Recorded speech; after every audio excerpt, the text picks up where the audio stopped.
food they give you. That's what you're gonna rate the commission. That's a good idea. Yeah. Committees and. Recording in progress. Got one I want to talk to you about as well. Thanks a lot. I got a Jail standards. Hey.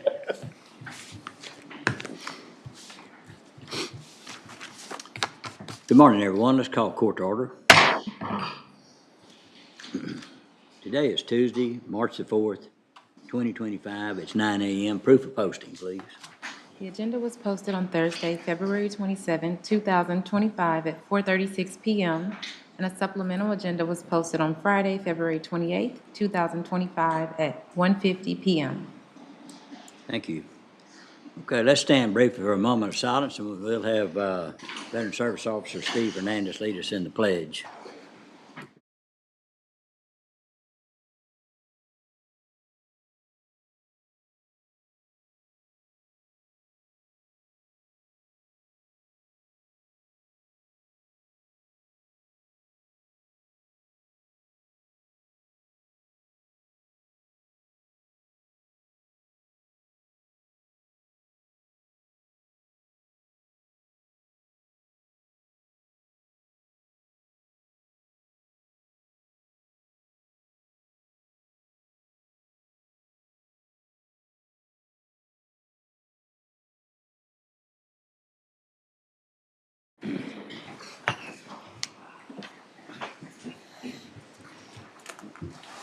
At this time, if there's any members of the audience who want to speak to the court on business matters, please do so at this time.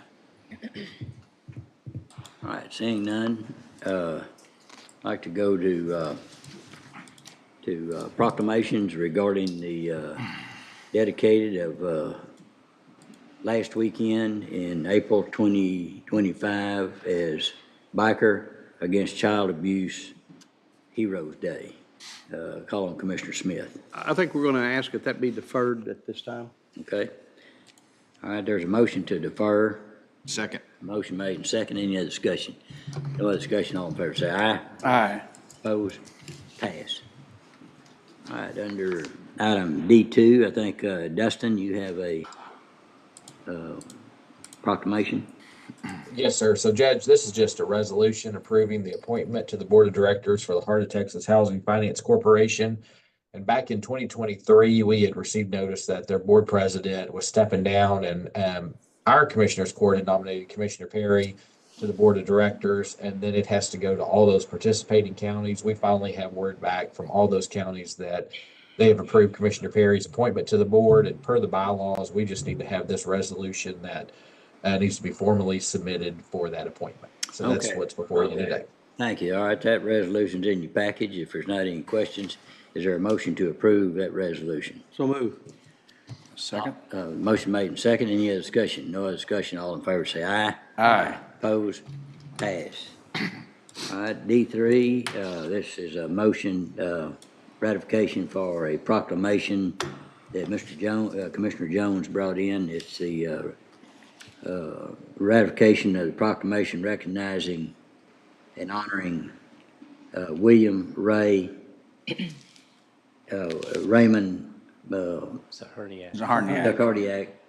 aka Pete Wee. Pee Wee. Yeah. He's a good man. All right. Is there a motion to approve that? So moved. Thank you. Motion made and second to honor Kiwi. So all in favor say aye. Aye. Opposed? Pass.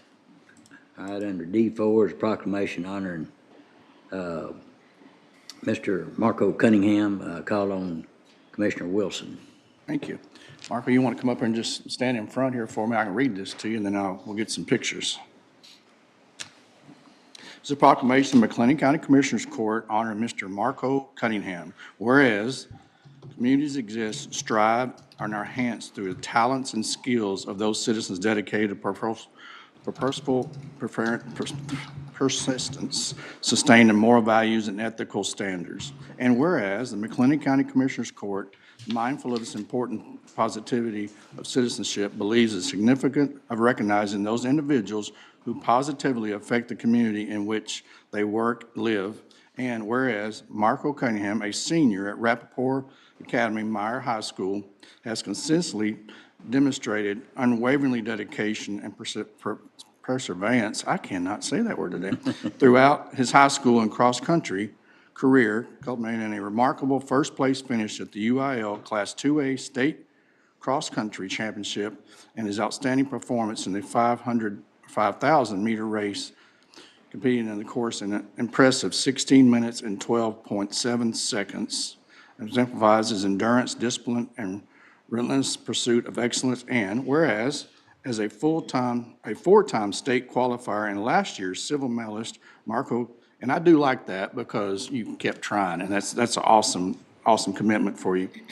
It's a deep commitment to his teammates, his peers, which determination, resilience, and sportsmanship. And whereas Marco's contributions extend beyond athletics, he has demonstrated a deep commitment to his community through dedicated service of the Waco Youth Council, showcasing leadership and civil responsibilities beyond the track. And whereas Marco's achievements have served as a source of pride and inspiration, not only for his fellow students, athletes, but also his entire Precinct 2 community and McLennan County. Thank you. Yep, exemplifying through the hard work, perseverance, passion, extraordinary accomplishments within the reach. And now therefore be it proclaimed that McLennan County Commissioners Court wishes to honor and proudly recognize Marco Cunningham for his exceptional achievements both on and off the track, celebrating his resilience, leadership, unwavering pursuit of excellence, and be further proclaimed that a copy of this proclamation be the permanent record in minutes of McLennan County Court.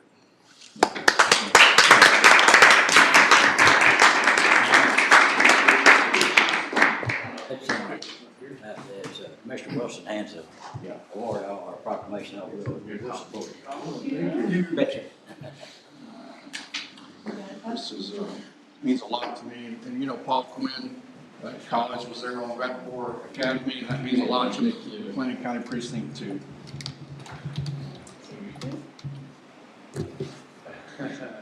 Nice. All right, so what do you think about it? I'm headed to Johns Hopkins this fall.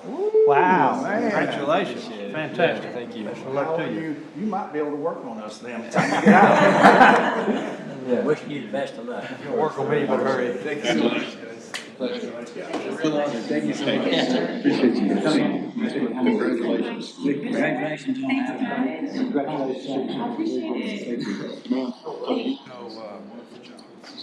Coach Ford from Riesel. Have you ever run around Riesel on the track meets up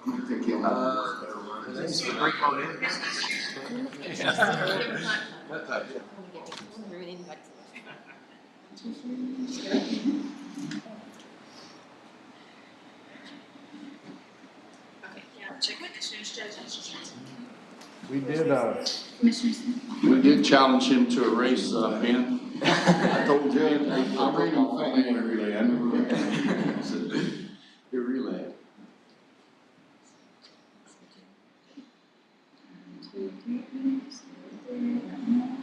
You need to stand on the chair, Tracy.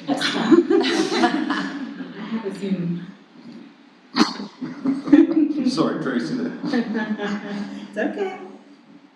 You need me later. It's right there.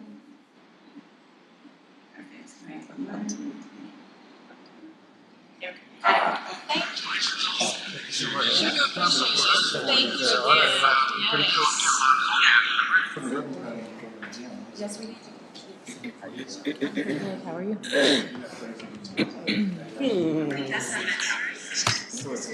Y'all are welcome to stay, but it's probably a little boring. Thanks so much. Good job. I just gotta learn how to read. You know, I did go to Mart, so. I thought you did very well. Hey, with a little perseverance, you can get through this. That's embarrassing. Hey, there's certain days. These it are just big words, you know. I'm like a little word guy. doesn't- It you know? doesn't connect. Certain days. I'm it a just country I think boy. if we could get you on a couple more committees, I think we can. No, yeah, you might solve this figure, issue. might get that good. All right, Thank you, Commissioner, for bringing that forward. It's always good to recognize Yeah, that was good school. Young people young that people, perform above. you bet. Okay, let's, John Hopkins, wow, that's impressive. Medical school. Yeah. let's get back to the agenda, going to The motion to approve. the consent agenda, recommended pull. We need a motion to approve on the. Yeah, thank you. Motion to approve that resolution, Commissioner Yeah. Wilson. All right, do I have a second? Yes, sir. Motion made and second. Any other discussion? No other discussion. All in favor say aye. Aye. Opposed? Pass. Okay. I'd like to go to, under the consent agenda, recommended pulls would be, it would be Ryan Durker's report. E7. Thank you. And so, with the exception of that one pull, is there a motion to approve the consent agenda? Move to approve the consent agenda. Second. Motion second, any other discussion? No other discussion, all in favor say aye. Aye. Opposed? Pass. All right, Ryan, if you could come forward and let's talk a little weather. So, I saw that there was a lot of lights out, on the Encore line, thousands of them out across the county, maybe 6,000 or whatever it was, maybe more than that. Yes, sir. Never We thought that. can address that first before we move into the other thing. Go Again, right Judge ahead. Sheldon, Commissioners, good morning. As you all are aware, early on this morning, we had a relatively major storm pull through the county. We are working a number of, our county partners and other departments are working multiple power outages. Based on our data right now, we are tracking 14,367 customers without power this evening, representing roughly 11% of the county. The largest of those chunks are in Robinson, where there is straight line wind damage has caused several power lines to fall. Robinson's heavy work in that right now. Highway 77's closed, and they continue to try to get that back. We also received word that, I apologize, my mind's not working as well. Today started early this morning. Yeah. Out in McGregor, there was almost a full power outage. Moving back to Robinson, the schools are closed for today until they can get the power back on. ERCOT estimates 12:30 before power restoration, but again, that's just an estimate. A lot depends on what they will be able to do as far as how well the repairs go. But folks are out and they're working as hard as they can to get things back on. Okay, and of course, this is an item that where we talk about burn ban and red flag warnings and all those kind of things. I think ours is expired, Reagan, is that right? Yes, it's good for 90 days and it lasts like maybe 2 or 3 days. Okay, so we just need to approve the renewal of that. A red flag warning burn, yeah. Yeah.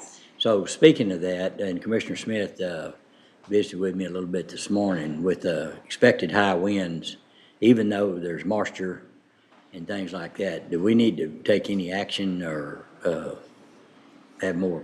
Based on the current situation, I think we would recommend that red flag burn ban warning or that red flag burn ban be put into effect. Conditions right now overall, we don't feel necessitate a full burn ban, but as far as that red flag burn ban, we would recommend that at this time. And describe what that means. Right. So a red flag warning generally means when there's a high fire danger, mostly due to winds. So as this system that caused the damage this morning moves out, there's a front following it where we're not out of the woods quite yet. There could be a situation later on today where we're facing 50-mile-an-hour plus straight line winds. And so, and on top of that today, specifically, the Texas Forest Service has a critical fire danger rating on us today. Now, that danger drops back to low tomorrow, but to address that today, we recommended if there was to be a red flag warning put in, which again would be the high fire danger due to winds, that a burn ban be put into effect by the Commissioners Court. So you're recommending that? Yes, sir. All right, what's the pleasure of the court? Go ahead. Yeah, a motion to approve the recommendation. I'll second. Go right ahead. Does that mean absolutely no one's can burn today? What does that mean exactly as far as enforcement? Yes, sir. When there is a red flag warning in effect, there will be no burning. Okay, do we need to post burn ban in effect signs today? Like, where we have them out in the county? Yes, sir, I do believe so. So those do need to be posted then? I do think so, yes, sir. And then it's on our website, and most of the volunteer fire departments monitor There's it. a map on the county website, so whenever there's a red flag warning burn ban issued, it will indicate it on that map. So if anybody goes to the website, they can see that it's McLennan County's under a red flag warning. Okay, well, those signs that we actually post on highway signs on the side of the road, on county roads, that's just for today then? We need to take them back down tomorrow? If we put them up today, do we need to take them back down tomorrow? Is that what we're saying, Ryan? I need to get some more clarification on that. I can get you an answer on that relatively shortly. Y'all know what I'm talking about, the signs? But typically, to have them up for one day and down for a day is, That's a lot of, yeah, it's a lot. And, I think we have to yield to the website and okay. to our TV stations and things of that nature, because it's, as soon as your guy gets through taking them or putting them all. Put them back up, it'd be time to together, take them back down this afternoon. Then Reagan, you sent out a notice, like a press release type. I sent out a notification of a copy of the burn ban order to the news stations and Yeah. it's on our county website. Okay. And then I try to monitor some of the community Facebooks, and they're all pretty responsive about picking that up and putting it out there to their community, so I think I'd get it. Okay. So we have a motion and a second. Any other discussion? No other discussion, all in favor say aye. Aye. Opposed? Pass. Thank you, Ryan. Hey, gentlemen. I appreciate the Sir. information. Okay, Commissioner Peter, under, I'm not saying we had a second on that motion. Did we not get a We second? didn't get a second. I'll second it. I seconded. Oh, he it. seconded did it, he you? did. Okay. I'm sorry. Yeah, I seconded. Yes, he did. Then it passed. Thank you. Okay, going to item M2, this is Linebarger's annual delinquent tax collection report for Cunningham County. I asked Scott Work to come up. Morning, everyone. Morning. Let's go. This up real quickly.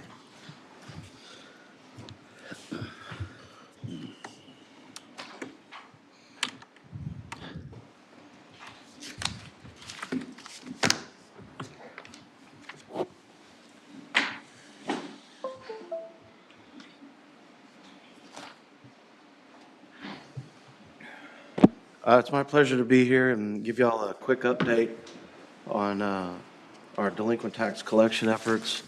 As you know, Linebarger's had the delinquent tax collection contract with McLennan County for many years, a couple decades at least, and we're certainly very, very proud to represent the county, and it's definitely a privilege and honor to do so.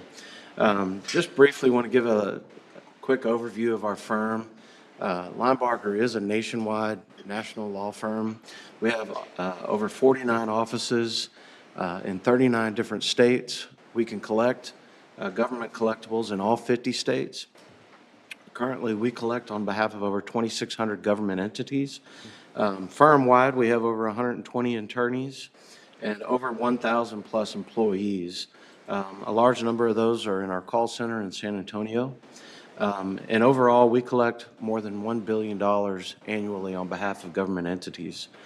McLennan County is represented by the Linebarger Northeast Texas team.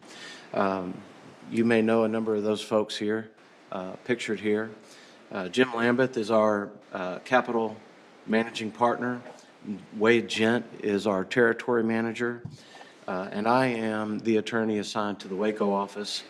The Northeast Texas team, we have 11 attorneys and over 75 support staff across all of our Northeast Texas offices. Your particular office in Waco, we're staffed. Wade Jen, of course, is the territorial manager. I am the attorney that's here in this office. Waco is my home office. It's where I hang my diplomas, and it's where I spend most of my time. Also in the Waco office is Robbie Durden and Brittany King. Y'all probably know them as well. All 11 attorneys from the Northeast Texas group, and even those from Austin and San Antonio, Houston, whenever we need help, we've got more than enough people to get you covered. But Allison Wiley and Ron Capehart are in our Corsicana office, and they are more frequently coming over here to help me cover things. Just wanted to take a quick moment and go over and perhaps give you a little bit of a reminder of the tax year timeline.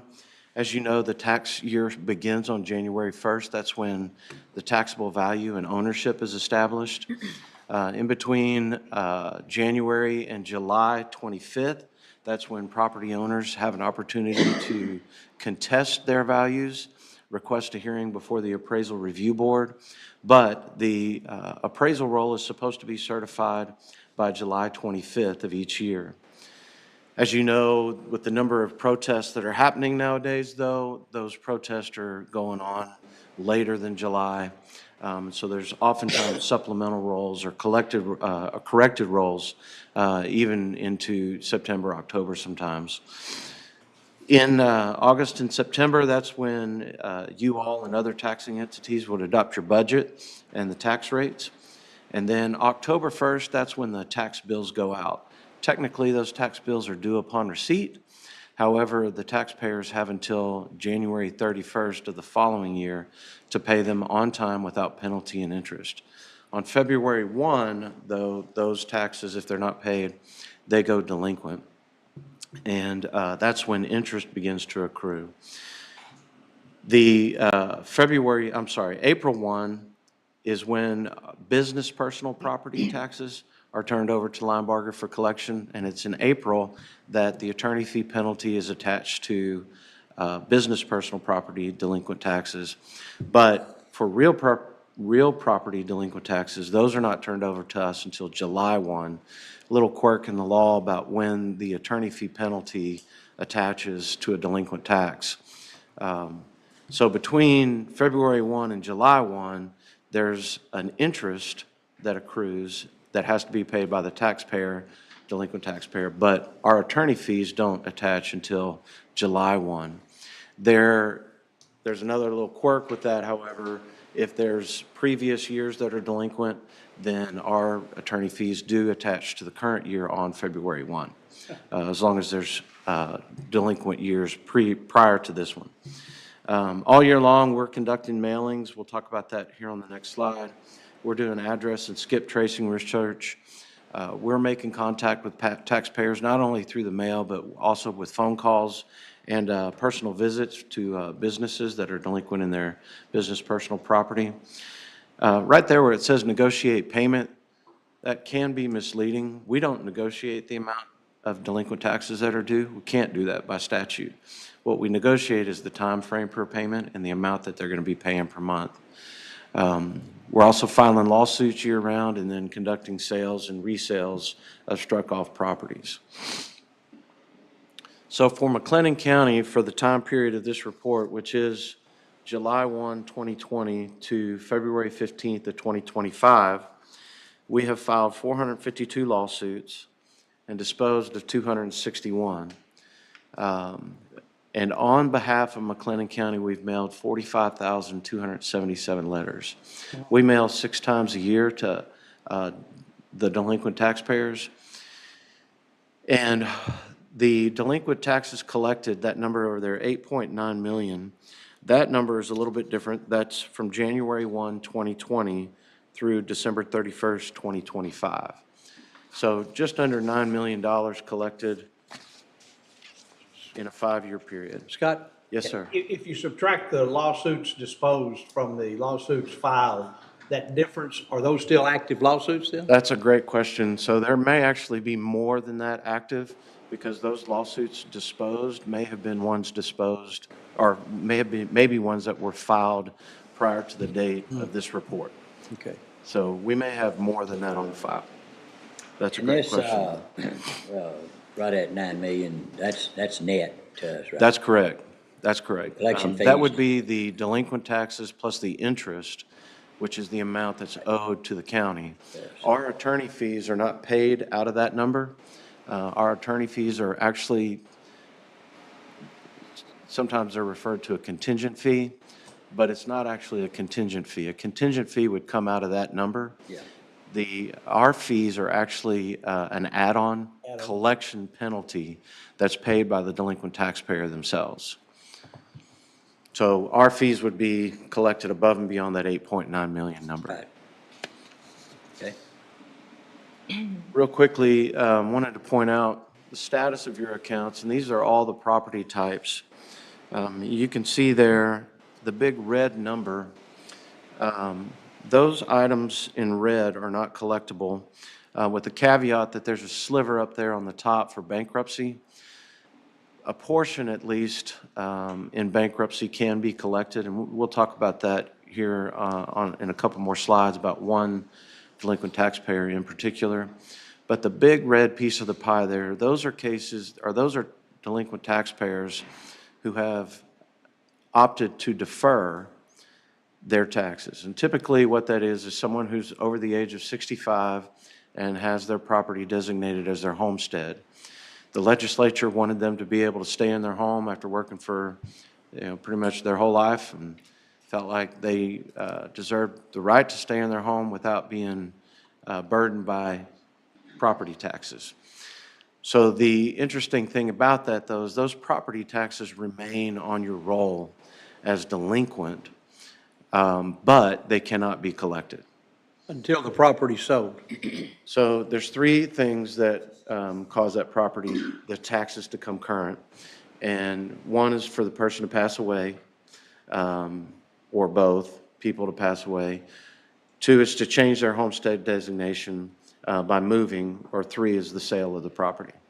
So once one of those things happens, those taxes become due. The chief appraiser should know that, make the tax office aware of that. Actually, we're watching that all the time as well. But the tax collector is made aware of that. A bill is sent out, and the taxpayers or the taxpayer's estate has 180 days to pay that. If they don't pay it within those 180 days, that's when all of the interest and penalties become due, and then that's when we get involved in those. But 31% of your overall base tax roll, delinquent roll, is not currently collectible. Okay, so if we look at it without the deferrals in there, 42% of your delinquent tax accounts are in lawsuits.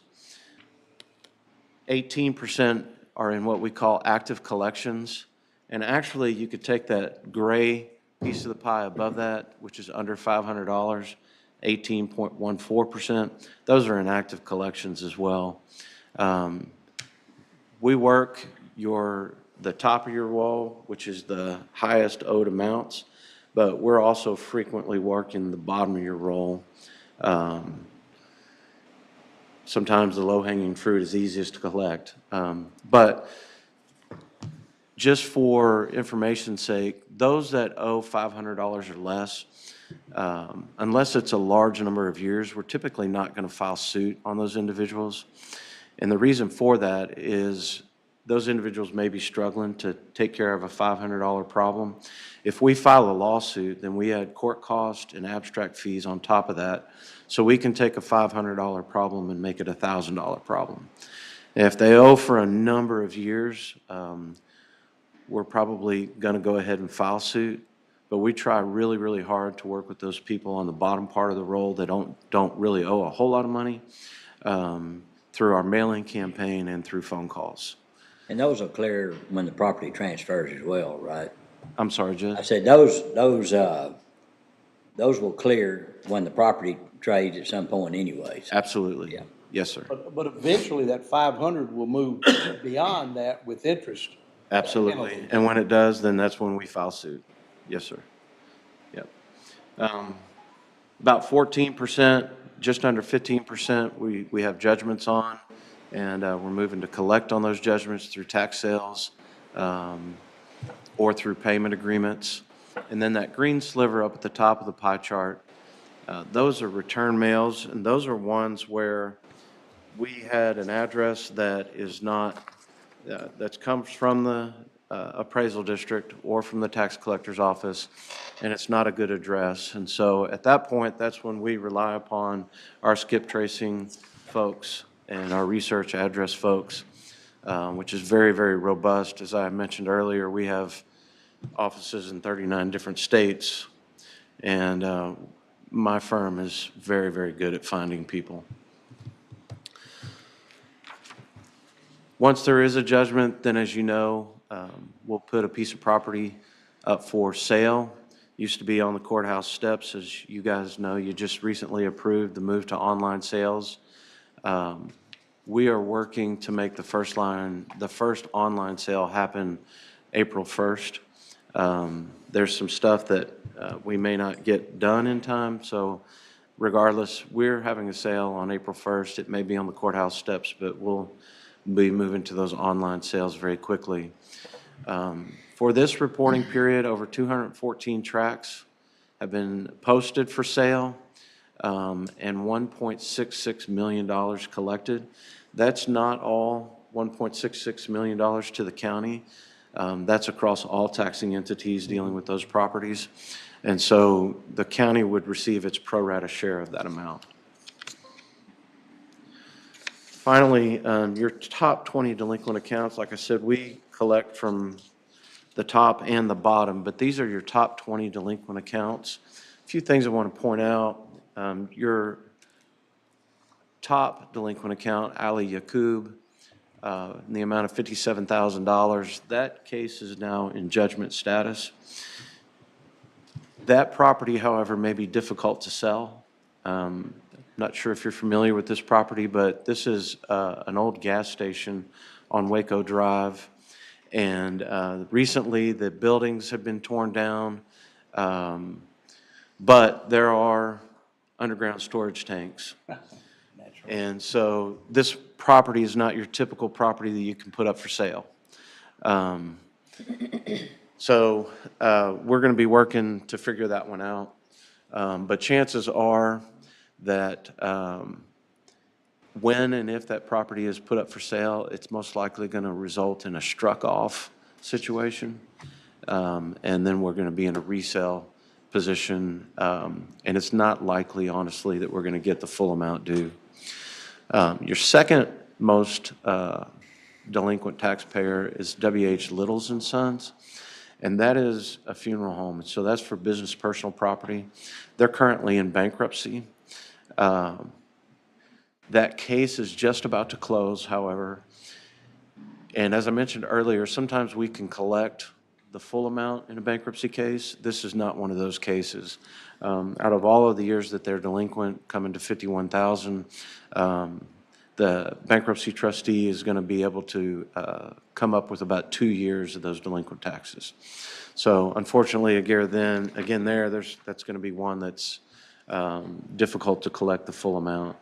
You'll notice for the rest that they're either in suit, bankruptcy, or in a deferral status. And so we're working hard to collect, like I said, the top of your delinquent accounts, but we're also always working to collect from the bottom up. We work the top, the bottom, and the middle, looking to maximize and collect every dollar that we can on behalf of the county. So thank you for your time this morning, and open it up to any questions if you have any. Any questions anyone have? No, sir. Good. Just appreciate the relationship. Absolutely. Yeah, we really appreciate you guys, and as I said, y'all are very important to us, and we're proud of the way that we structure ourselves because we're a big firm. So we're big enough to give you all the assets that you need, but we're also a local firm, and we're here to give you the local attention that you need and deserve. So thank you all very much. We appreciate it. Thanks, Thank Scott. you, sir. Scott, thanks a lot. Thank you. All right, is there a motion to approve this report for recording purposes? All right, have a motion. Is there a second? Motion and second. Any other discussion? No other discussion. All in favor say aye. Aye. Opposed? Pass. I'd like to drop to item K2. Which one, sir? K2. Okay. This is regarding the FY 2026-2027 Office of Attorney General, OAG Victim Coordinator and Liaison Grant Program. I'd like to call Josh Stevens, Mr. Stevens. Thank you, gentlemen. This is just a standard renewal of our grant, but I like to take it as an opportunity to highlight our victim assistance coordinators, otherwise known as our VACs. We have 5 of those ladies in our office that handle everything from grieving families to upset business owners trying to collect for damages done to their property. They are far, far overworked, but this grant helps them get compensated at least a little bit. So we, of course, encourage passage of that. But to give you an idea of how much they work and the cases they're involved in, just for felonies alone, for example, we're indicting upwards of 150 new felony cases every 2 weeks. And those are disseminated among 3 different VACs that have to handle all of those. That's everything, again, from your horrible kid cases all the way down to your property crimes. So just want you guys to be aware they're working hard and doing good work, and I wanted them to all come in here and get a pat on the back, but they're busy talking to victims right now. Amen. So Well, we'll send them a virtual pat on the back. there we go. Okay, any questions? Well, and I've watched them work. I appreciate what they do. They put a lot of thought and compassion in how they deal with folks with all different kind of issues, and I think it's important that we have a robust force to deal with that. So, Sir. Yeah, these are our people out there, and we need to take care of them. All right, anything else? If not, what's the pleasure of the court on this grant approval? Move to approve the victim coordinator and liaison grant application. Second. All right, have a motion second. Any other discussion? No other discussion. All in favor say aye. Aye. Opposed? Pass. Thank you. Thank you. Thank you, sir. All right, Dustin, are you aware if Dr. Kumar is online or coming? I do not see him online, Judge. I know we've got Kathy Holloman if we want to knock out a couple of GovEase items, if that's okay. Yeah, go ahead and take it on. We can go to item G2, authorization of agreement with GILA LLC, doing business as Municipal Services Bureau. This is for payment processing services for the online auction portal for the tax office. As the court remembers and discussed earlier, that we approved the agreement with GovEase Auctions for that online portal for the tax office, those cells. GovEase utilizes Municipal Services Bureau as its vendor to provide for those online payment solutions. So Kathy, is there anything you'd like to add on this one? They're a service like certified payments, which we use. And so this is just their agreement. Mike Dixon reviewed it. They did accommodate us by making a couple of changes to fit the language we wanted. That's about it. Okay, and when will this start? The first auction will be? I believe it's April, the first Tuesday in April. Okay, first Tuesday, April, that's right. Yes. Okay, well, if you would, keep the court informed on how how y'all think it's working. If there's like anything new, sometimes we have to make a few tweaks here and there, and just keep the court apprised about what's going on, how it's working. We think it sounds like a good modern approach to deal with these properties, and but if we can help in any way, let us know. But if you would, keep us informed. We will. And as you know, after the meeting that you were participating in with the other participants in the process, we decided to go with wire receipts rather than ACH, and that should speed up the time frame in which we would receive the proceeds. Yeah, I like that. Does this agreement have a date, like beginning date, ending date, or is it perpetuity, or is it renewed every year? I believe the beginning date, it's going to be when the judge signs it and they sign it, and then it would be as long as we're doing business with GovEase. But Dustin, do you have it? You're looking at it? I'm looking at it right now, just to see if there is a specific term.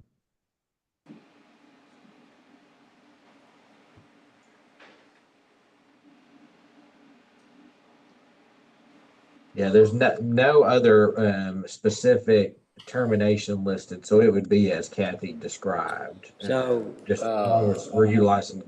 yeah, that's probably a little open-ended, but I just wonder, do we have like an annual reporting or something like that? The court needs to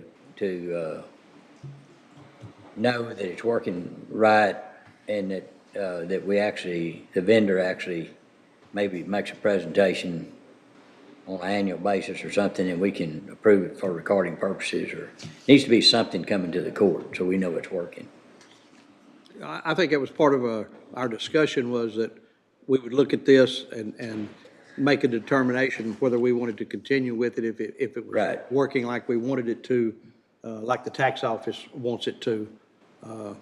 So is that a renewable yearly, or is there a 30-day out if we choose not to I think there is an out. continue? If there's an out, then you're all right. Yeah, Can't imagine Mike not yeah. catching that. Well, this is just for the collection of the proceeds from the folks who win the auctions. This particular contract, the GovEase contract, there is an out on that. Okay, that's the G5. Yeah, right. That's under the G5. This is just the collection deal. This is just, Right. okay, Yeah. okay, this is collection, then G5 is the actual contract. Yeah. Okay, okay. Correct. Thank you, Kathy. All right. You're welcome. Any other questions? If not, what's the pleasure of the court? Motion to approve the agreement? Second. Motion second. Any other discussion? No other discussion. All in favor, say aye. Aye. Opposed? Passed. And then G5 is regarding the agreement with GovEase auction, authorization of amendment for the online auction portal for the tax office. And Kathy can correct me if I'm wrong or add whatever she'd like to, but these changes were selected or included in notes, I guess, in the original agreement. So this just formalizes those changes to that original contract, and it affects the fees and billing, then also the fee table. So Kathy, is there anything you'd like to add?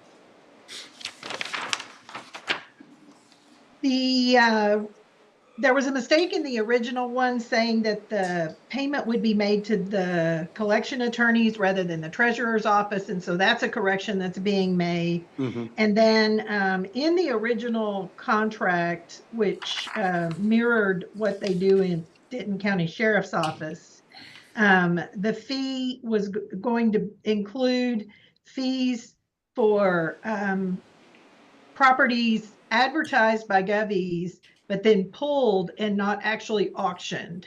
And so this change makes it so that because we can't be charged, it has to be charged, come out of the sale proceeds. This is changing it so that we're not charged for properties advertised and not auctioned. Okay, makes sense. Okay. Any other questions? No. All right. Is there a motion to approve? Motion to approve the amendments? Second. Motion made and second. Any other discussion? No other discussion. All in favor, say aye. Aye. Opposed? Pass. Thank you. Thank you, Kathy.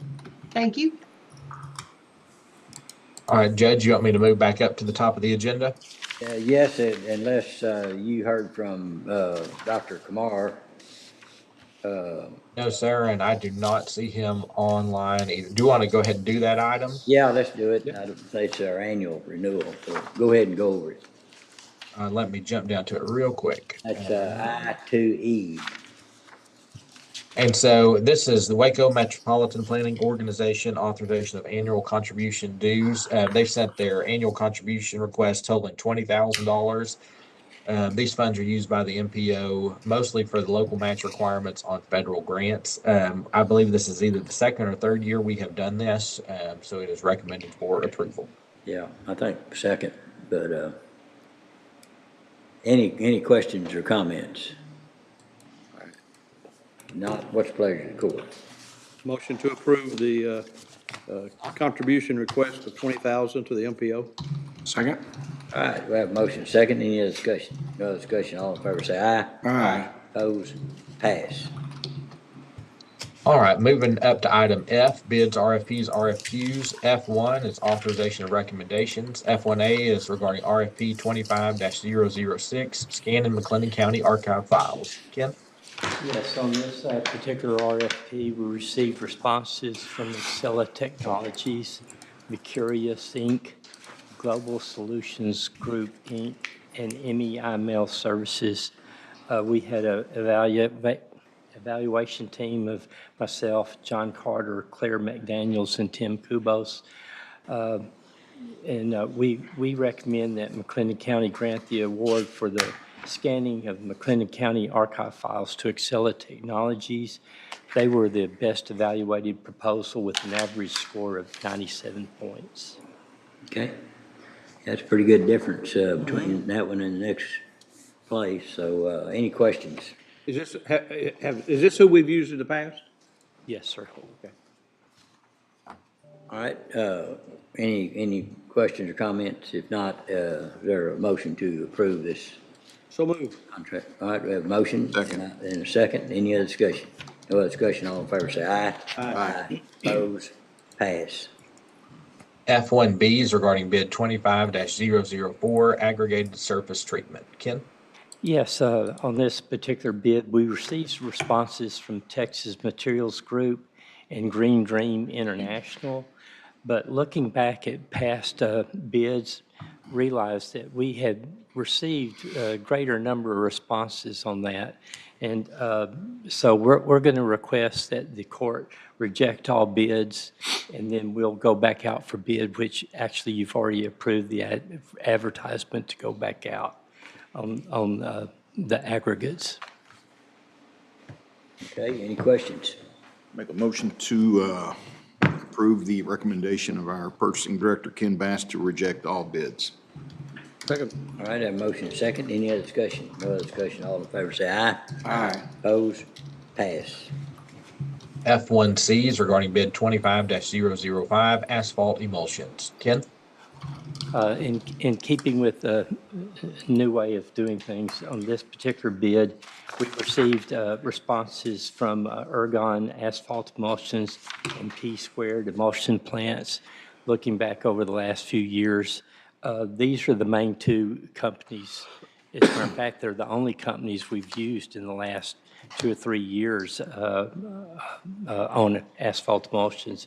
So I recommend that we award to Ergon Asphalt Emulsions and P-Squared Emulsions as the recommendation is written. Contract term would be March 4th, 2025 through February 28th of 2026.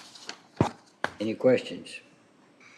What's the pleasure of the court? Motion to approve awarding the bid to all responding bidders based on location and availability. Is that correct, Ken? Yes, sir. Okay, that's my motion. I'll second. Any other discussion? No other discussion. All in favor say aye. Aye. Opposed? Pass. F2 is authorization of revised information regarding the renewal for bid 23-007, printed envelopes and letterhead for various McLennan County departments with Furman business forms. Ken? Yes, we talked to Trigger, and he's willing to extend our agreement with him, same pricing. And with the renewal, this would be from March 1, 2025 through February 28, 2026.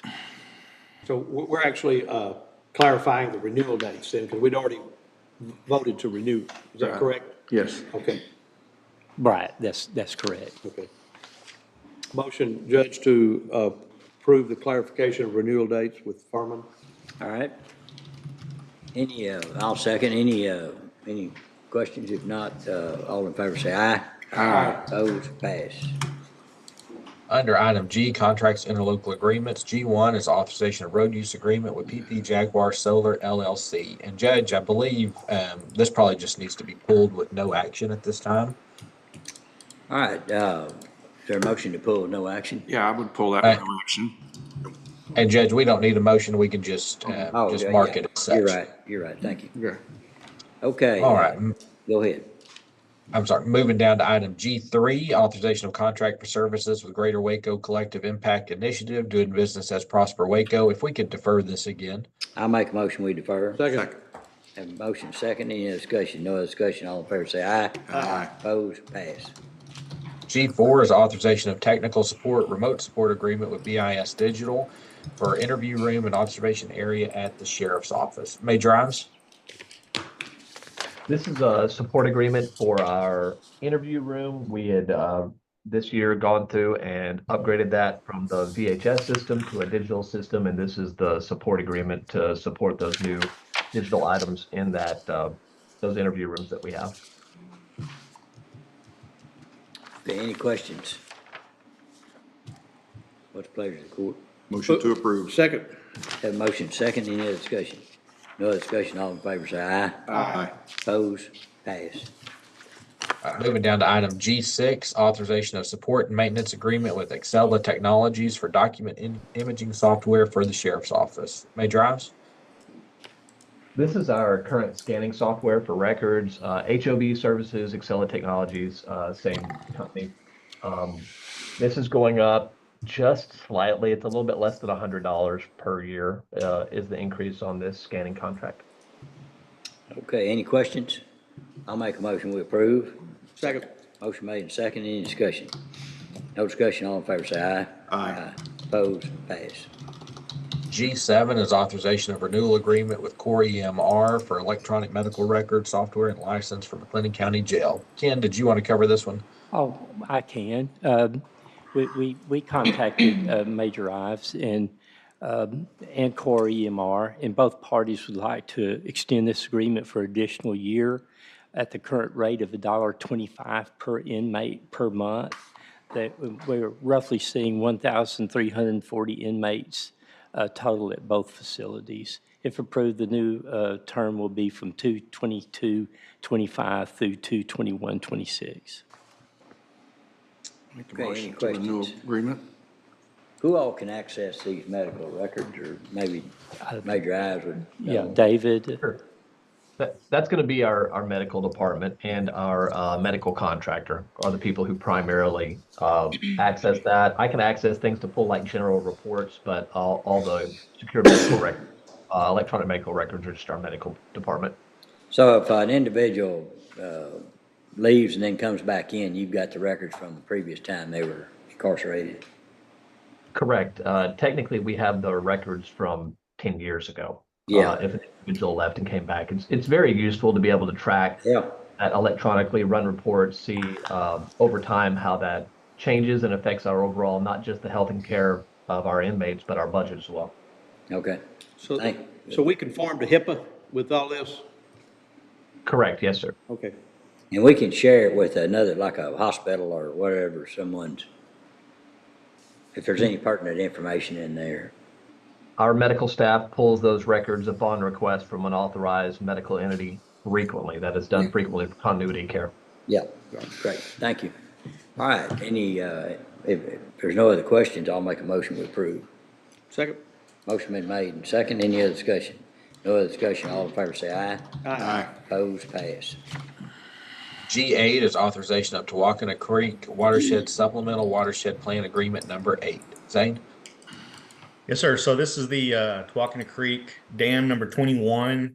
That's we've had a couple of public meetings on already, and it's a full rehabilitation project. The NRCS had hired a consultant to help with the planning of the rehabilitation of this project, and so they have completed their contract with NRCS, and the plan is to remove the auxiliary spillway and build a concrete spillway over the top of the dam. The cost to all of the sponsors, and there's a number of sponsors, different counties, watershed authorities, so on, would be around $5.1 million. However, the Texas State Soil and Water Conservation Board, the rules have changed recently, and so now that they anticipate being able to provide us grant money for the full amount, somewhere between 95%, but most likely the full 100% of sponsors' portion. What this document is before you is just a signing of the agreement saying we agree to the plan, which is to build the concrete spillway over the top of the dam. And that would, once all of the different sponsors sign the document, Then it will go back to the NRCS, and they will start designing and making construction plans, and that'll take at least a year, if not longer. And then at that time, the NRCS will reach back out to all of the sponsors and see if they want to move forward with the actual construction. So this document before you does not obligate the county financially. It's just agreeing to the plan to rehabilitate Twakanna Creek Dam number 21 per the draft plan, which can be found on the engineer's website. I'll be happy to answer any questions. It's recommended for approval. Okay. And That 21, is that there in Axtell? 84. 84 in Axtell, right? It's a little north of there, yes. Yeah, okay. Yeah, okay, gotcha. Hurst Road, isn't it? Is it That's Hurst? correct. Hurst Road. That's on the McLennan property. Yeah. Yeah. Okay, all right. Any other questions? Okay, I'll make a motion, we approve. Is there a second? Second. Motion made and second. Any other discussion? No other discussion. All in favor say aye. Aye. Opposed? Pass. Thank you. Under item H, capital improvement and construction projects, H1s regarding Chapel Road improvements, agreement with Casparian Underground doing business as H&B contractors. There's two items here. H1A is authorization of change order number 4, and H1B is authorization of application for payment number 12. Zane? Yes, sir. So this is a Chapel Road project, and change order number 4 has to do only with the water line portion. In the city of Waco, it would be reducing their contingency amount. So the county county portion would not be out any money. The total cost for Waco's contingency reduction would be $19,850. And that's to make repairs for water line near Ritchie Road. 24-inch, they were installing the 24-inch water line and kind of got into an existing unmarked 2-inch water line. So they have some repairs there. There will be no additional days added to the overall construction schedule.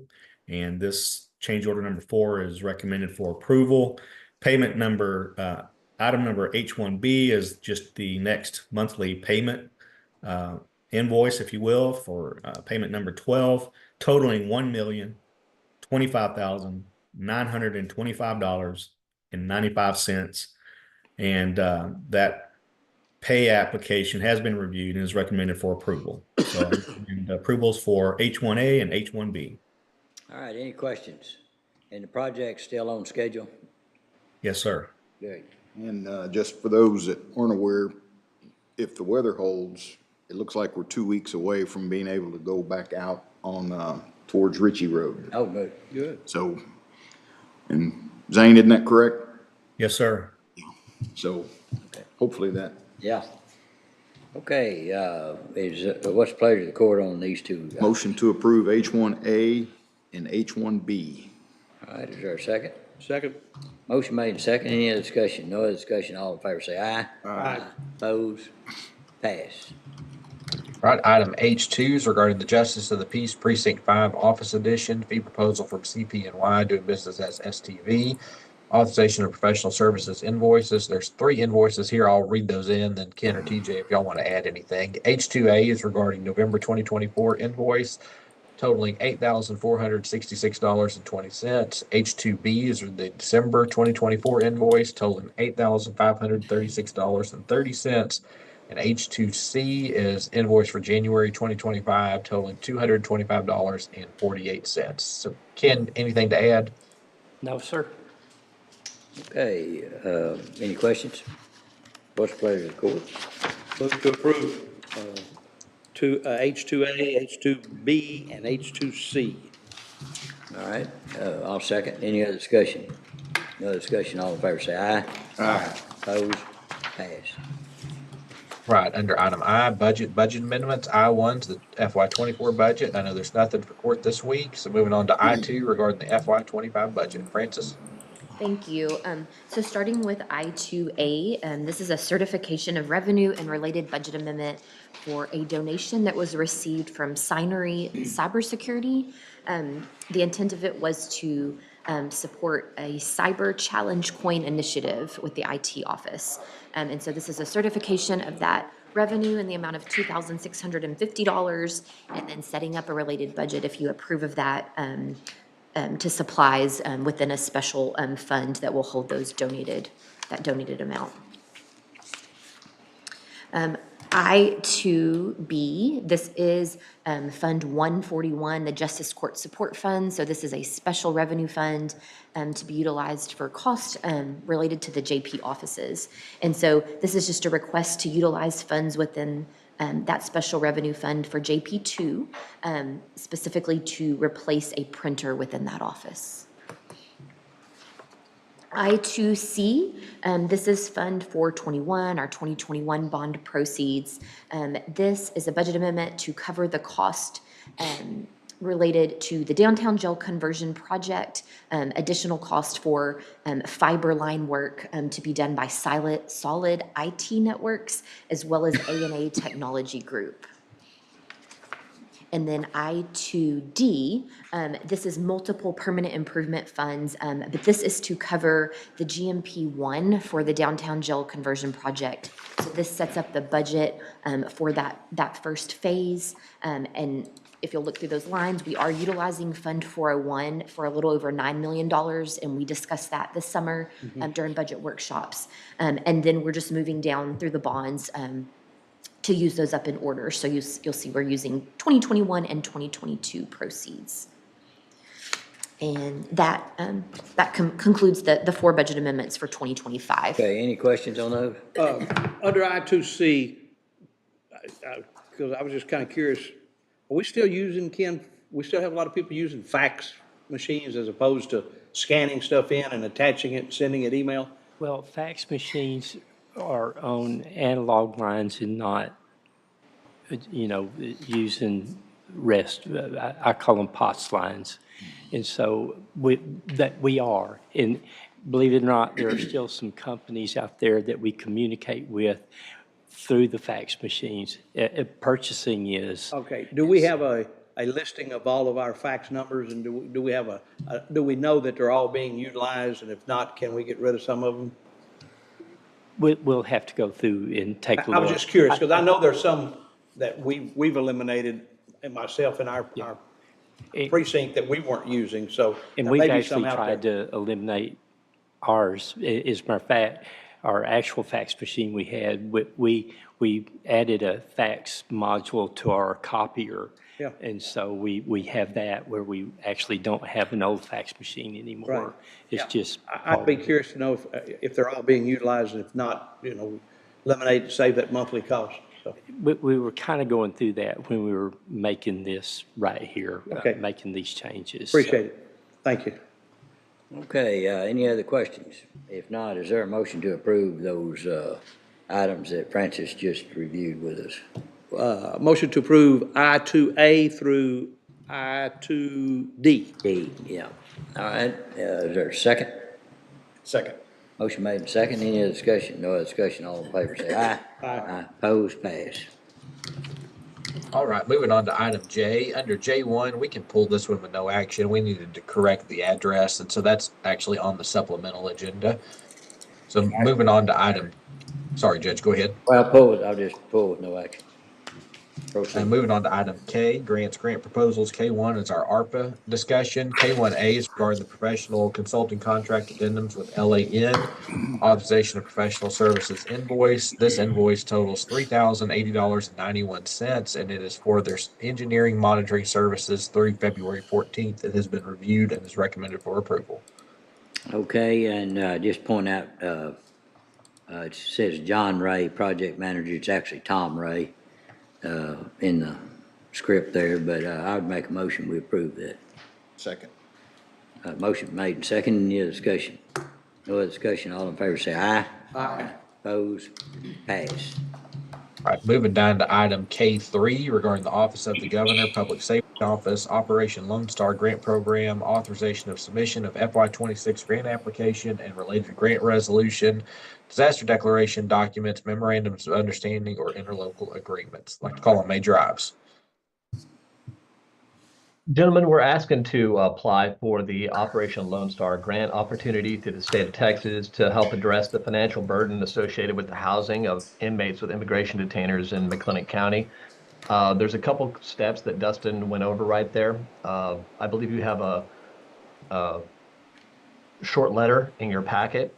It'll include the declaration of local disaster, memorandum of understandings, and the submission of the grant application and associated documents. If y'all have questions about that in particular, I'd be more than happy to answer any. Any questions? I don't have any questions, David, but to kind of support the application of the grant, can you give us like a ballpark figure of the number of detainees that we average in jail here that are costing us money? Sure, and let me give you just a snapshot first, Commissioner. That's fine. Currently, we have, as of right now, 85 inmates in custody with immigration detainers who also face state charges. They are not federal inmates, so to speak, as part of the federal contract. This is not a historical view. This is what is going on today. Right. The financial impact of those individuals and the housing fees that they have accumulated over their stay is far exceeds $1.5 million in taxpayer funds. That includes things like housing, food, medical care, administrative resources. What it doesn't include is it doesn't include some of the costs that taxpayers, the burden placed on the taxpayers for, district attorney, prosecutor, indigent defense, court time, special programs. So there's quite a few other costs that are associated. We're just looking at the cost from our side. The cost to the county taxpayer overall is going to be far greater. Sure. And applying for this grant will help, or going through this process will help open up some funding to help the local taxpayers subsidize that cost that they're now having to pay at 100%. Right. So, cost, supervision, and the fact that we're housing them. So those numbers certainly support a need to reach out and grab as much of that money as we can. So my motion would be to approve the application of the grant under the Operation Lone Star Grant Program. All right, is there a second? Second. There's a motion, second, any other discussion? Discussion? Can I ask a question? Yeah. How much money are you thinking about getting there, Major, that you can get from this grant? So there's some future implications on that, Commissioner, as well. Right. We're talking to the Dustin and the state briefly. Of course, nothing is solidified about additional money from SCAP, if that's even possible. I believe we get around $80,000 a year. Dustin can correct me if I'm wrong. Yeah. That's right, David. Yeah, for the SCAP grant. So that doesn't really even graze the surface of the cost of local taxpayers. So initially, we're trying to just get in with the program and complete some of this paperwork, Commissioner, some of that being the Declaration of Local Disaster, Memorandum of Understanding, and associated documents that we need for the application of the grant. But we're looking generally in this first run right around $120,000 or so. Okay. And so the hope is that the legislature sees that need to add money to that, so we'd be lined up and ready to go when that happens. Sure, and your time's 254 counties, you can imagine the issues that come across state of Texas. Do I need to amend my motion to include the disaster declaration, documents, memorandums of understanding, interlocal agreements, or whatever else might go with it to make sure that's included, or was Yes, if you don't mind, Commissioner, that would be great. Okay, I would amend my motion to include not only the application for the Operation Lone Star Grant Program, but also the submission of related grant resolution, disaster declaration documents, and memorandums of understanding or interlocal agreements that would be needed with the application. Would the second amend their second to that? Second. All right. So the motion is amended and the second is agreeing with the amendment. So no other questions. All in favor say aye. Aye. Opposed, pass. Thank you, Judge. All right, moving on to item L, Department Office Specific Request. L1 is McLennan County Community Supervision and Corrections Department Adult Probation Approval Order accepting certain property donated by Community Supervision and Corrections Department and declaring that property as waste and authorizing the disposal of said waste property. Ken? Yes, because these are items that were not purchased with county funds. They need to transfer them to the county before that we can send them through an auction. And so this is their list of items that they're wanting to transfer to the county to allow me to send through the auction to get rid of. Okay, any questions? Motion to approve. Second. Have a motion second, any other discussion? No discussion, all in favor, say aye. Aye. Opposed? Pass. L2 is Constable Precinct 5, discussion and or action regarding vehicle asset transfer and related repair estimate. Not sure if Constable Can 2 is available, but Ken, I didn't know if you want to present, then I know Captain Nixon can help with this item as well if needed. Yes, sir. And oh, go ahead. I was just going to say, before we get into this too far, when we can discuss it, that's fine, but I want to defer this item until it can be looked at a little more closely. There's a lot of cost involved here on a vehicle that's got 160,000 miles on it already, and I want to look at the pros and cons a little more closely, and I've got some questions I want answered. Oh, sure. And I'll just share, when I do paperwork like this, I'm just trying to keep the paperwork straight. Mm-hmm. And so I'm sharing to the court the request being made by Freddie Cantu and trying to clarify by the paper. I will share with this right here, they have taken the Crown Vic that was given to them and have returned that to the yard, to the sheriff's department. So I'll just make that statement right there, and I'll leave the rest alone if that is your request. And just, Captain Nixon will add a little bit more, and then we can still defer, but just listen to it. Yes, sir. Good morning. In reference to the Crown Vic, since the constable's office took that vehicle, they've averaged about 60 miles a month on that vehicle. Some of the issues they're talking about are motor not running well. Well, we drove it, we checked it out, and that is because basically it's sitting too long. It's not getting driven enough. The ethanol we have in our fuel these days goes bad rather quickly, and when you're averaging 60 miles a month, you don't burn a tank very quickly. We did find that they also complained about the front end being loose. It does need some tie rods. That estimate to repair that vehicle would be about $750 to get that vehicle where it's driving a little better. The vehicle they're looking at was one we are preparing for our next auction. It is a Tahoe that has in excess of 150,000 miles on it, and it does need a transmission in it, which is going to be close to $6,000. Yeah. So I don't recommend putting a $6,000 transmission in a vehicle with that high mileage because we don't know what's going to go out next on it. So. Is there any other information you need? I don't need any other information. I reached out and gathered information on the Crown Vic, the number of times it's been in for repairs, which is 0. The fact that, like you're saying, it's running about 55, 60 miles a month is all that it's being used for.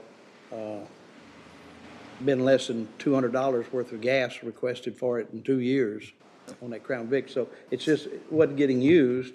And I have a hard time with the idea of $6,000 into a vehicle that's got 160,000 miles on it.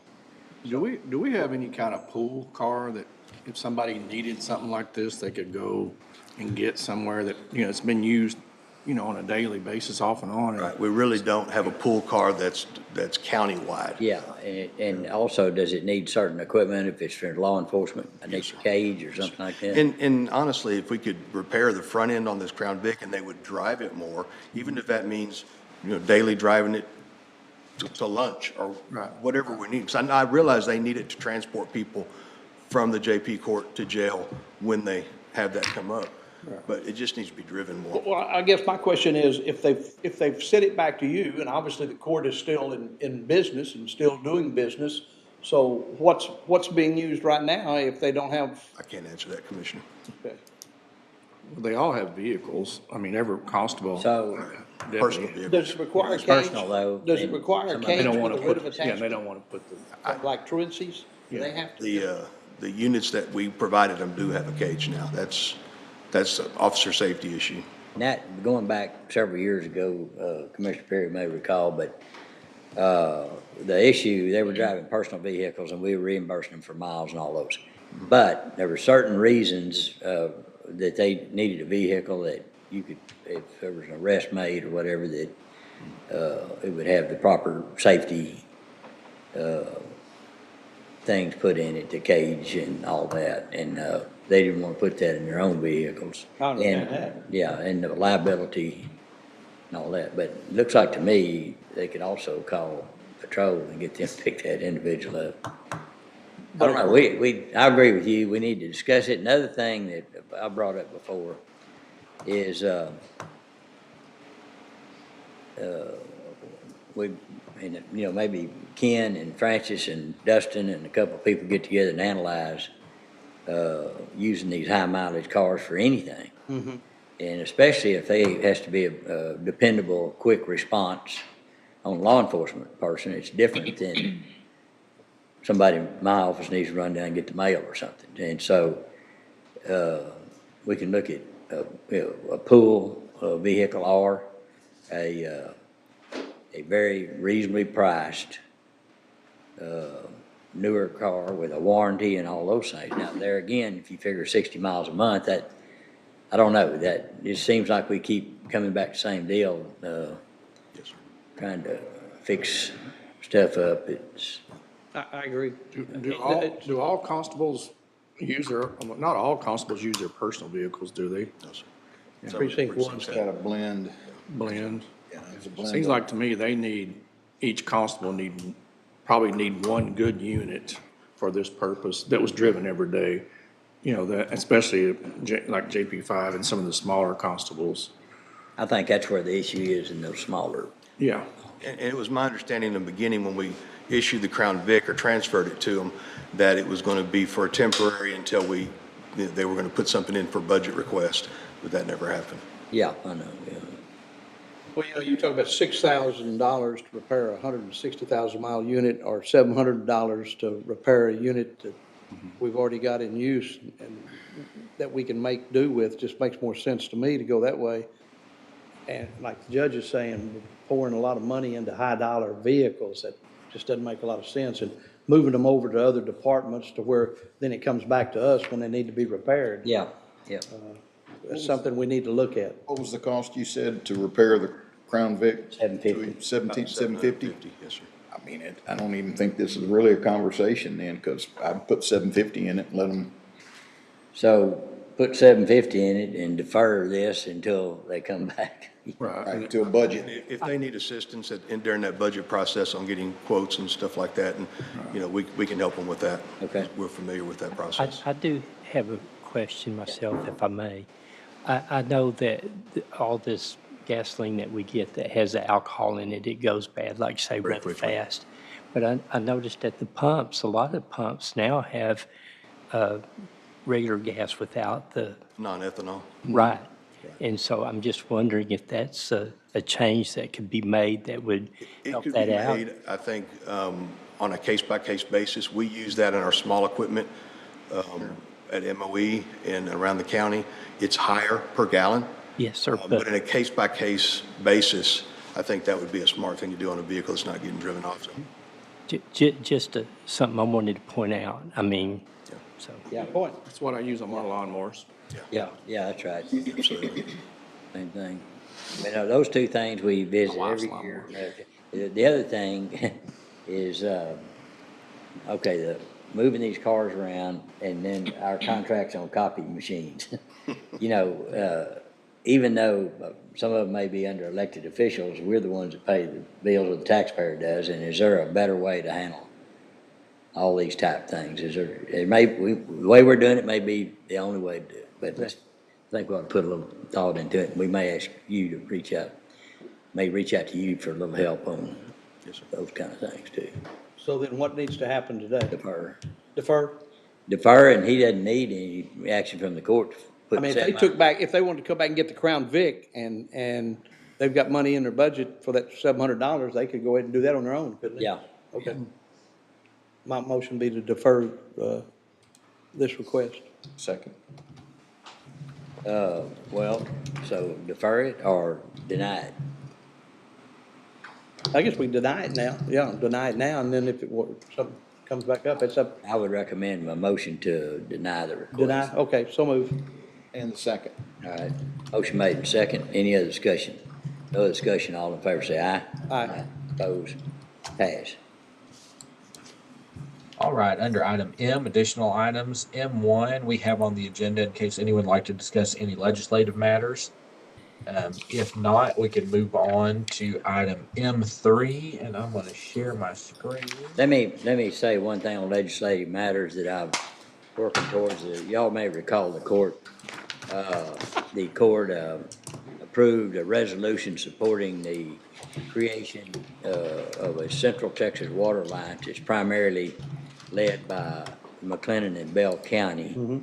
And then the city of Waco has done the same resolution, but it's bringing water into Central Texas out over and above what water we already have. We think it's very important.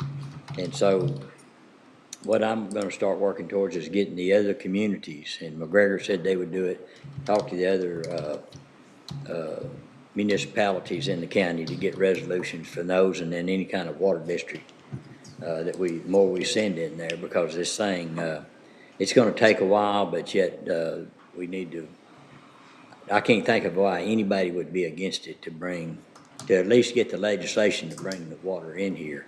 Now, they may be against what it costs, but we can't even get to that point until we get the approval for the creation. So that's just an update, no action needed. All right, Dustin, go ahead. All right, so M3 is discussion and/or action on establishing parking rules for the courthouse parking lot pursuant to Local Government Code Chapter 615. As we had discussed back at the retreat, the main courthouse parking lot across the street from the courthouse was getting a lot of use by people frequenting businesses along Austin and 6th Street.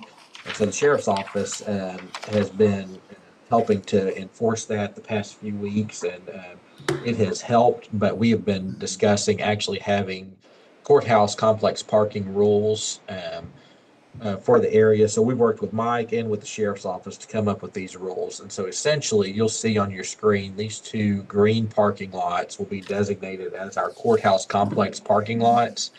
And these lots, only authorized persons can park during the designated hours. That means jurors, parties to cases, county, district or precinct employees or officials and persons conducting official county business at the courthouse complex.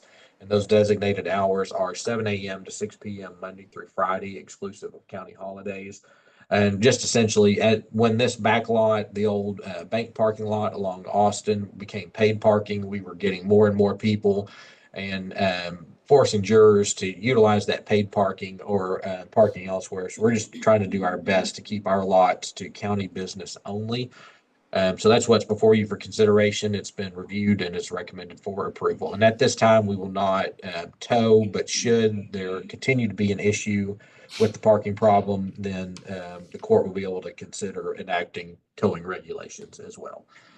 All right, any questions? Will the jurors that get picked, will they get a little pass to put in the window or something? Or how do you? No, sir.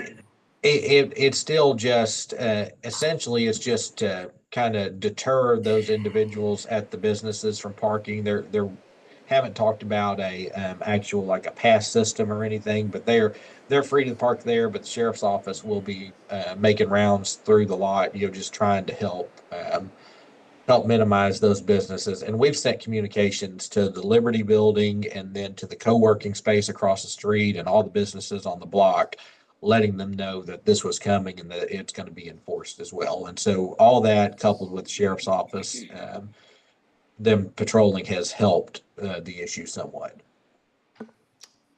So it would allow more room for jurors to park on our existing lots. Yes, sir. Is the idea. That's where we're starting, We may have to change and get stronger on it, but all right. If there's not any questions, is there a motion to approve the recommendation? Motion to approve. Second. Have motion second, any other discussion? No other discussion, all in favor say aye. Aye. Opposed? Pass.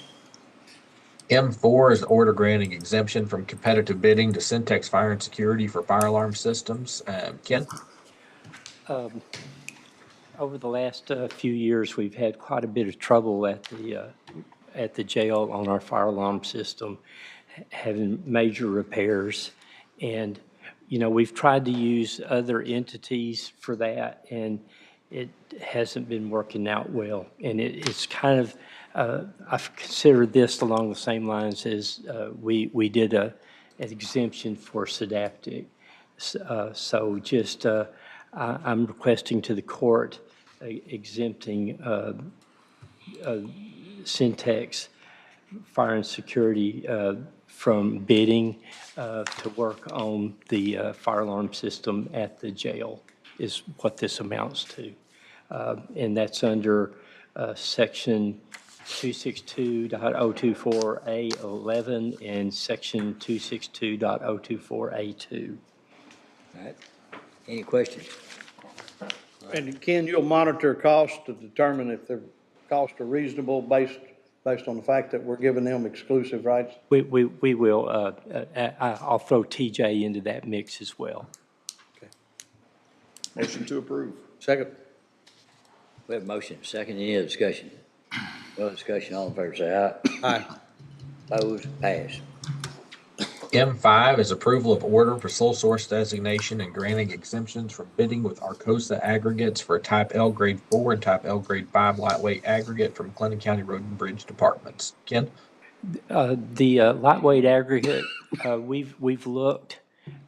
There's only one source. Now, the source has changed hands several times over the years, but there's still only one source of lightweight aggregate anywhere in our vicinity, excuse me. And so I'm requesting, and we've done this every year, but just creating a designation, sole source designation for Arcosa for the lightweight aggregate. Okay, any questions? Most pleasure to the court. Motion to approve. Second. We have motion second, any other discussion? No other discussion, all in favor say aye. Aye. Opposed? Pass. If we could hold those items under M6 for a minute and drop down to item N, Americans with Disabilities Compliance Project. N1 is authorization of professional services invoice with STV for the Records Building ADA renovations for December and January, invoice number 19. This invoice totals $918.50. It's been reviewed and is recommended for approval. All right, any questions? If not, I'll make a motion we approve. Second. Motion made and second, any other discussion? No other discussion, all in favor say aye. Aye. Opposed? Pass. Under item O, McLennan County Downtown Jail Remodel Project. Under item O1, this is the construction manager at risk agreement with John Irwin. We have nothing this week. Under O2, authorization of revised professional services agreement and related construction materials testing proposal with Langerman Engineering. This is for the downtown jail remodel proposal. TJ? Yes, good morning, everyone. Morning. So court may recall we approved the material testing a couple of weeks back. Well, due to some code requirements, the city has requested some additional fireproofing on the structural steel. So that leads us to go back and have that material tested after the install. So this is the revision to that proposal. Okay. Did you say the city requested it? Yes. Yes, sir. It's a code requirement. Okay, they didn't offer to pay for it? No, no, sir. Okay, just checking. All right. Very good question. Motion to approve. Have a motion second. Any other discussion? No other discussion, all in favor say aye. Aye. Opposed? Pass. Right, we can move down to the supplemental agenda under item B, real estate, right-of-way and easements. B1 is authorization of commercial contract on improved property. This is a building located at 2124 North 25th Street. So this is a commercial contract for the purchase of this property from Community Bank and Trust. Purchase price of the property is $425,000. It is about a 7,500 square foot building that we think would be very beneficial for the county to look at the possible relocation of the auditor's office and also health services. Health services area, if you look at about a 2-mile radius in those zip codes, a large portion of the health services clients reside in that area. And if you expand that out to about a 4-mile radius, you pick up about 45 to 50% of those clients. Think it would be a good fit for the county. We'll have a 90-day due diligence period to work through. There will be a 4% realtor fee that the county is responsible for. So this contract has been reviewed, recommended for approval, and TJ, Ken, and I are happy to answer any questions you might have. Y'all recall the asking price was, what was it, $525. Who was our main negotiator on that? Did some good negotiations. Yeah, that sounds good. Modestly, it was me. Yeah. Make a Yeah. motion to approve. Yeah, Second. yes. I think that's gonna Motion be a. and second. Yeah, it's gonna be a good one. And Community Bank was very reasonable when I explained to them what we're gonna use the facility for. And so appreciate their cooperation on that. So we have a motion and second. Any other discussion? No other discussion. All in favor say aye. Aye. Opposed? Pass. And Judge Chris is on her way. We have her 3 items, and then she'd also like to go into an executive session. Okay. So nothing else besides that? Is that true? That should be all the action items, if we can just confirm. Yes. All right. I'd like to recess for 10 minutes.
Progress. All right, let's call court back into session. All right, Dustin. Yes, sir. All right. If we can go to item M6, there's 3 items here for the Greater Waco Chamber of Commerce. I'll read them all in. M6A is the monthly economic development report for January 2025. M6B is the In Waco Digital Talent Recruitment Campaign Quarterly Services Report for July through September 2024. Then M6C is the In Waco report for October to December 2024. Chris? So we'll start with the In Waco reports first, if that's okay. I have before you the start for, the third quarter and fourth quarter for this fiscal year. So we have with us a really good activity that we've seen. I'll just do a summary of 2024 results so far. So we had, for the In Waco campaign, we had 54,608 views by 30,483 unique users. So that means that you had a large group of people that came, and then of those, a large number of them came back multiple times. With that, you had a 19,420 impressions through organic Google searches. So that was somebody just naturally goes onto Google and is doing something in Waco and it pops up. And with that, you had a 3.8% click-through rate, which is really good because the average is significantly lower than that. The industry average is less than 2% on click-through rates. With paid searches, so we place things in a number of different ways. There's the organic search that comes up naturally as people are searching for things. There's a paid search, so if you might go in and do a search for something, and you'll notice that there are paid ads before you get into other items that come up. So we do some paid searches for that. With that, we had 197,000 impressions for 2024 with a 12% click-through rate. So we saw really good results that came through that. We also did a thing called Connect TV, which was if you they're basically television ads. So if you're watching YouTube or something like that, and you have those those advertisements that come up before you can go through, we paid for some of those things as well. So with that, we had almost 268,000 impressions. So people were seeing advertisements about the community as part of that. And then we had pre-roll video as well. So we were doing, which we started in April, and from that we had 315,000 impressions with that as well. So part of this is really just creating awareness and getting the name of Waco and opportunities out there, so that when they see it, they'll click through on other things. So as we're looking at the proposed strategy, as we're moving forward for this fiscal year, we're going to continue to do activation through monthly captures, doing these email blasts that we do out into the universe. So basically, we're able to identify the types of individuals that we want. It's very Big Brother-ish in a way, where you're able to say, okay, we want to target individuals in these specific geographies, within these age ranges, within these income levels, whether or not they're business owners. We're able to identify those individuals and send them direct email outreach about the community, and for them to learn more about the opportunities that are available either for their business or for them personally. And so we'll continue to do that. We'll do the paid searches. We're going to do, and we're going to really continue to do those videos out there as well, because we feel like that really was a good investment of the dollars. With this, advertisement is a difficult thing to measure because you don't get to see the actual end result. But we know that if we've reached, collectively between just on the video side of it, we've reached almost 750,000 people in a year across the U.S. And I think that's that's a good investment of dollars, and that we're getting people coming through the website and that are clicking through and learning more about the community as well. They're utilizing the In Waco job search component as well. And we are actively pushing and encouraging employers to put their job postings out there too. So thank y'all for your investment in that. And how much is that investment? That's $50,000 a year. From just From the county? the county, yes, sir. Does the city put the equal amount in? No, sir, they do not. So So, they get the biggest benefit out of it, don't they? well, the region gets the benefit, I'd say, because Waco has the brand recognition versus saying, McLennan County or one of our other communities. And so that's why we use In Waco as the brand, because people, when they hear about Waco, there's a curiosity that comes along with that. But I think that everybody's getting the benefit because you have employers from across the region that are participating. We're telling a story about the assets across the region too. But certainly Waco does receive some benefit from it as well. Yeah. They didn't participate from the get-go though, correct? They did They did, okay. the first year, but they did not, I guess they had to make some choices in reallocation of dollars.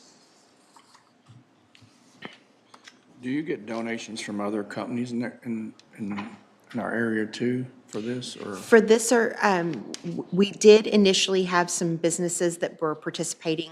On the job piece of it, we were encouraging businesses to have their own segment as part of the In Waco campaign. So as we were, for instance, Mars Wrigley was a partner and specifically going out and doing job searches or trying to recruit individuals for technician positions.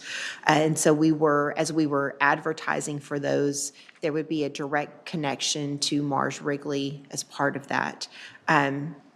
What we found, though, is that the level of interest isn't necessarily as tied to the jobs as it is to the community.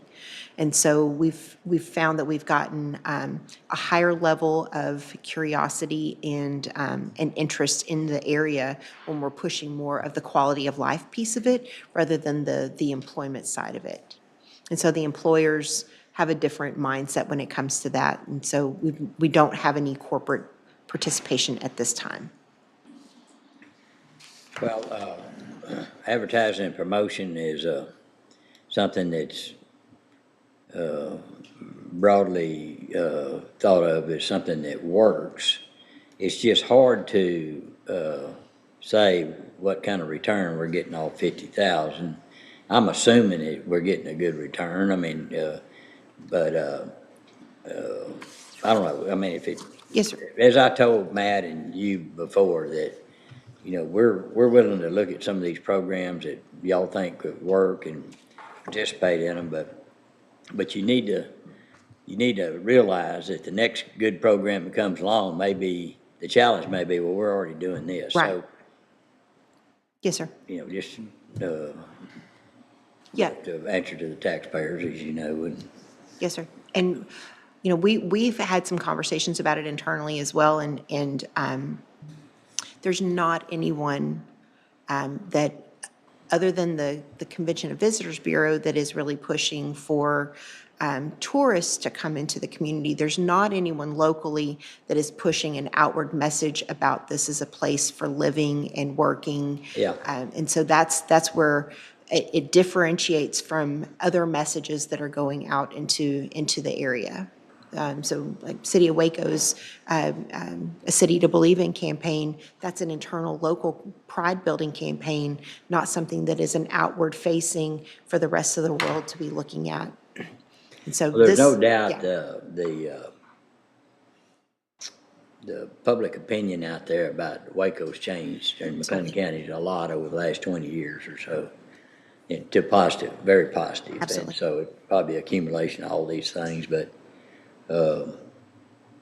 these job link sites and all that need to understand what we're doing so they can participate and be found. Yes, sir. In that too. So, okay. All right.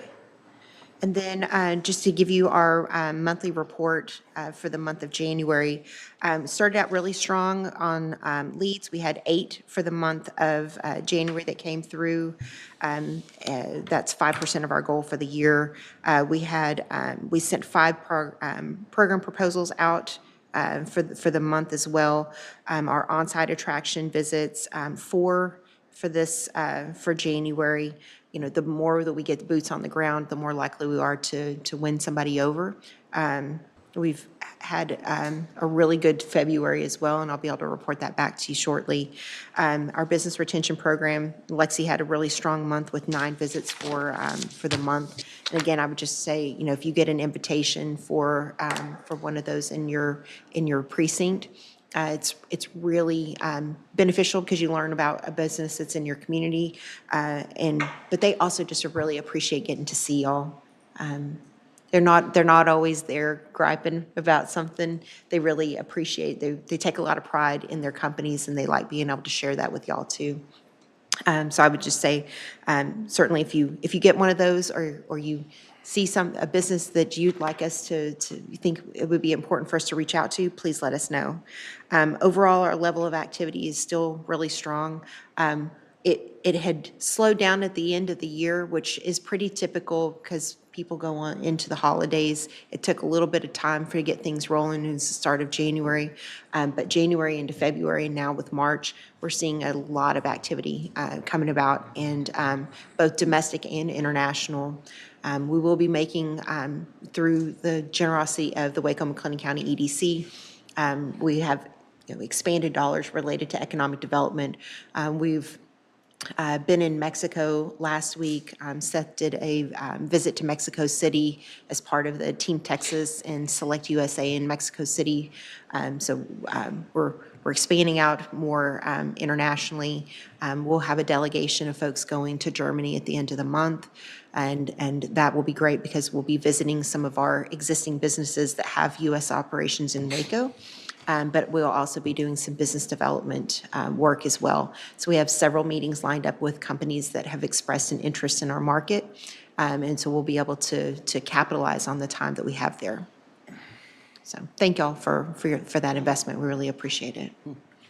And these meetings they're pretty much a warm handoff on existing foreign investors that are here in the county now. So it's not going without a plan. No, not at all.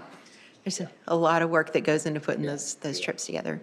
And to be sure, these are not vacations by any stretch. So they will. They're pretty fast-paced. Very fast-paced. They'll be in country for 3 days and then back into the U.S. So that's a lot happening in a really short period of time. Yeah.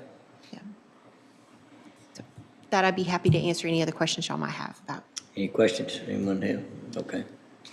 All right. Do we ready to go in? Okay. So we're going to go into. You need an action just to approve. Yeah. Thank you. Is there a motion to approve Chris's report for recording purposes? So moved. Second. Motion second. Any other discussion? No other discussion. All in favor say aye. Aye. Oppose. Pass. All right.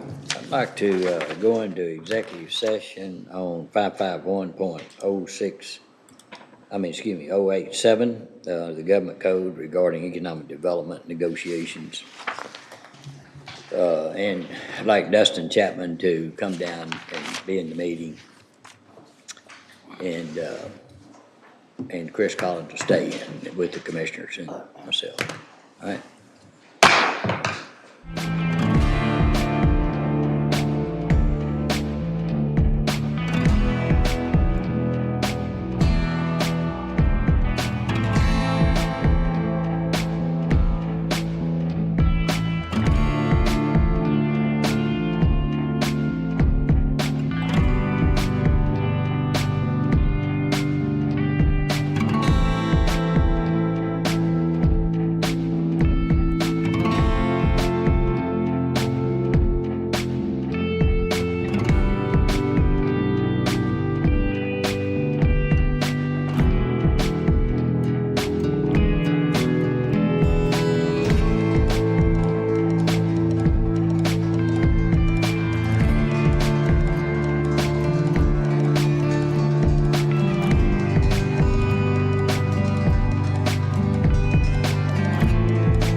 Still there, he's a pistol. Yeah, I saw Well, the him. tariffs went into place last night. WRS the other Markets day. down. Recording in progress. Market reflects it. Yeah. Okay, let's call court back in session. All right, did we cover everything in the agenda? Yes, Sadie? we did. Okay. All right, anything else to come before the court? If not, we stand adjourned. Thank you.